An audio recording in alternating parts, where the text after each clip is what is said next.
Një trend i kohëve të fundit, fatmirësisht unë jam shumë e lumtur që sportet po zhvillohen, prindrit janë vedisu që aktiviteti sportiv fëmijëve ju bën mirë për shëndetin, po është trajnimet individuale. Një fëmijë për shembull shkon 5 ditë ose 6 ditë në javë në futboll dhe ushtron intensivisht. Në raste të tilla shpesh mundet me marrë edhe kalle të muskujve.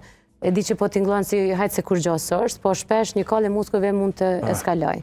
Shpesh herë kur vinë lëndimet, vinë për shkak të mbingarkesës.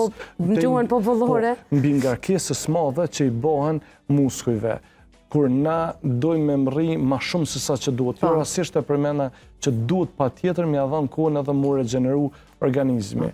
Nëse dojmë mu marë seriosisht edhe me trajnerë individuale, edhe me trajnerë kondicionale, edhe plus me trajnerët e vetë që i kanë zakonisht, atër na duhet pa tjetër me adhan edhe kohën e pushimit, kohën e rekreacionit. Në fundit janë fëmijë. Në fundit duhet me adhan edhe kohën e knatësisë që mu rrit si fëmijë.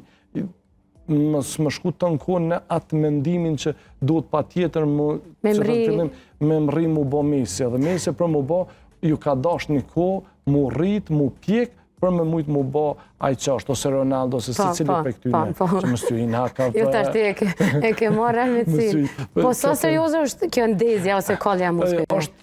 është serioze në atë aspekt se din me lanë prej një aktivitetit shumë madhë, din me lanë do thot shumë pasiv, e shka është e keqa që din me lanë në gjdo mbingarkes, din me përsërit do thot gjendjen. Për atë arsye duhet me pas shumë kujdes, që kemi edhe dëmtime, sidomos të muskujve të pjesës së sipërme, që doken kur gjë, po për shkak të mbingarkesës shkaktohen dhimbje shumë të mdhaja, që din ka njerë edhe me avhup karrierën sportistave. E këto ndodhin kur na i mbingarkojmë shumë fëmijët.